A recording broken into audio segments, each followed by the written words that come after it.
E aí, pessoal, nesse vídeo a gente vai ler Gênesis 48 e Lucas 2.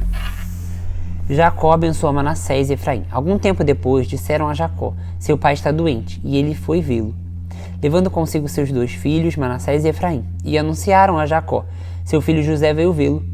Israel reuniu suas forças e assentou-se na cama. Então disse Jacó a José: o Deus Todo-Poderoso apareceu-me em luz na terra de Canaã, e ali me abençoou, dizendo: eu o farei prolífero e o multiplicarei. Farei de você uma comunidade de povos, e darei esta terra por propriedade perpétua aos seus descendentes. Agora, pois, os seus 2 filhos que lhes nasceram no Egito, antes da minha vinda para cá, serão reconhecidos como os meus. Efraim e Manassés serão meus, como são Rubens e Simeão. Os filhos que lhe nasceram depois dele serão seus. Serão convocados sob o nome dos seus irmãos para receberem sua herança. Quando eu voltava de Padã, para minha tristeza, Raquel morreu em Canaã. Quando ainda estávamos a caminho, a pouca distância de Efratá, eu a sepultei ali, ao lado do caminho para Efratá, que é Belém. Quando Israel viu os filhos de José, perguntou: quem são estes? Respondeu José ao seu pai: são os filhos que Deus me deu aqui. Então Israel disse: traga-os aqui para eu os abençoe. Os olhos de Israel já estavam enfraquecidos por causa da idade avançada, ele mal podia enxergar. Por isso, José levou seus filhos para perto dele, e seu pai os beijou e os abraçou.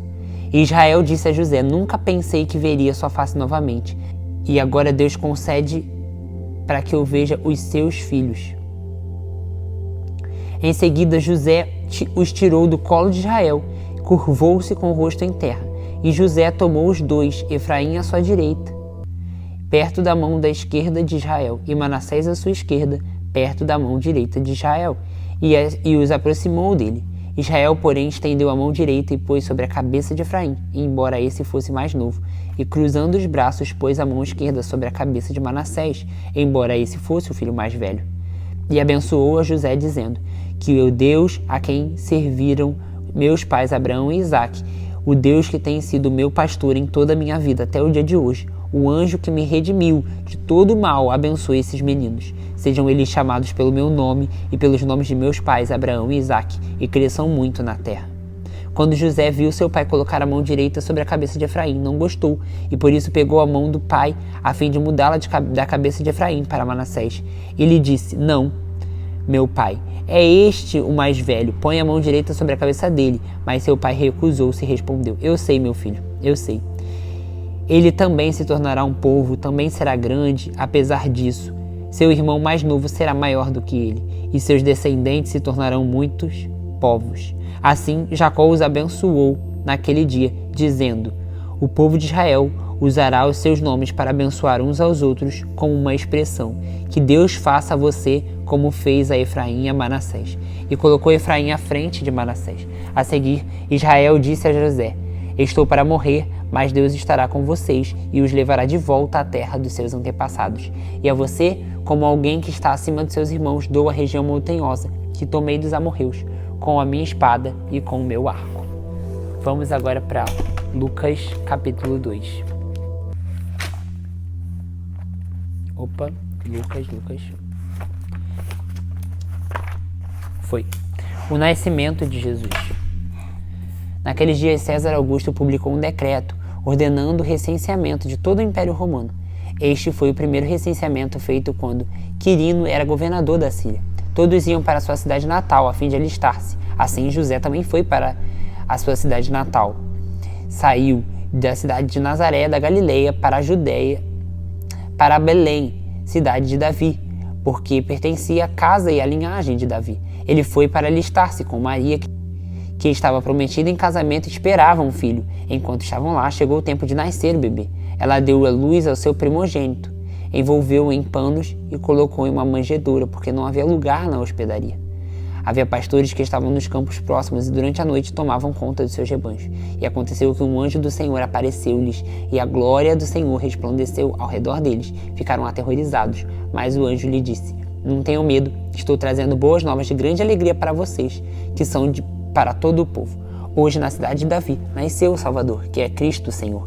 Isso servirá de sinal para vocês. Encontrarão um bebê envolto em panos, deitado em uma manjedoura. De repente, uma grande multidão do exército celestial apareceu com o anjo, louvando a Deus e dizendo: glória a Deus nas alturas, e paz na terra aos homens com os quais ele concede o seu favor. Quando os anjos os deixaram e foram para o céu, os pastores disseram uns aos outros: vamos a Belém e vejamos isso que aconteceu, o que o Senhor deu a nos conhecer. Então correram para lá e encontraram Maria e José e o bebê deitado em sua manjedoura. Depois de o verem, contaram a todos o que lhe fora dito a respeito daquele menino. E todos que ouviram o que os pastores diziam ficavam admirados. Maria, porém, guardava todas essas coisas e refletia em seu coração. Os pastores voltaram glorificando a Deus por tudo o que tinham visto e ouvido com eles, como lhes fora dito. Completando-se 8 dias da circuncisão do menino, foi-lhe posto o nome de Jesus, o qual tinha sido dado pelo anjo antes dele nascer. Completando-se o tempo da purificação, de acordo com a lei de Moisés, José e Maria o levaram a Jerusalém para apresentá-lo ao Senhor. Como está escrito na lei do Senhor, todo primogênito do sexo masculino será consagrado ao Senhor, e para oferecer um sacrifício de acordo com o que diz na lei do Senhor, 2 rolinhas ou 2 pombinhos. Havia em Jerusalém um homem chamado Simeão, que era justo e piedoso, e que esperava a consolação de Israel. O Espírito Santo estava sobre ele. Fora-lhe revelado pelo Espírito que ele não morreria antes de ver o Cristo do Senhor. Movido pelo Espírito, ele foi ao templo quando os pais o trouxeram o menino Jesus para fazer o que requeria costume a lei. Simeão o tomou nos braços e louvou a Deus, dizendo: ó soberano, como prometeste, agora podes despedir em paz o teu servo, pois os meus olhos já viram a tua salvação, que preparaste à vista de todos os povos, luz para a revelação aos gentios e para a glória de Israel, teu povo. O pai e a mãe do menino estavam admirados com o que fora dito a respeito dele. E Simeão os abençoou e disse a Maria, mãe de Jesus: esse menino está destinado a causar a queda e o surgimento de muitos em Israel, e a ser um sinal de contradição, do modo que o pensamento de muitos corações será revelado. Quanto a você, uma espada atravessará a sua alma. Estava ali a profetisa Ana, filha de Fanuel, da tribo de Áser. Era muito idosa, tinha vivido com seu marido 7 anos depois de se casar, e então permanecera viúva até a idade de 84 anos. Nunca deixava o templo, adorava a Deus jejuando e orando dia e noite. Tendo chegado ali naquele exato momento, deu graças a Deus e falava a respeito do menino a todos que esperavam a redenção de Jerusalém. Depois de terem feito tudo o que era exigido pela lei do Senhor, voltaram à sua própria cidade, Nazaré, na Galileia. O menino crescia e se fortalecia, enchendo-se de sabedoria, e a graça de Deus estava sobre ele. Todos os anos seus pais iam a Jerusalém para a festa da Páscoa. Quando ele completou 12 anos, eles subiram à festa, conforme o costume. Terminada a festa, voltando seus pais para casa, o menino ficou em Jerusalém, sem que eles percebessem, pensando que estava entre os companheiros de viagem, caminhando o dia todo. Então começaram a procurá-lo entre seus parentes e conhecidos. Não encontrando, voltaram para Jerusalém para procurá-lo. Depois de 3 dias, encontraram ele no templo, sentado entre os mestres, ouvindo. Eles estavam maravilhados com o seu ensinamento e com suas respostas. Quando seus pais o viram, ficaram perplexos. Sua mãe lhe disse: filho, por que você nos fez isso? Seu pai e eu estávamos aflitos à sua procura. Ele perguntou: por que vocês estavam me procurando? Não sabiam que eu devia estar na casa do meu pai? Mas eles não compreenderam o que ele dizia. Então foi com eles para Nazaré e lhes era obediente. Sua mãe, porém, guardava todas essas coisas em seu coração. Jesus ia crescendo em sabedoria, estatura e graça diante de Deus e dos homens. É isso, gente. Nos vemos no próximo vídeo.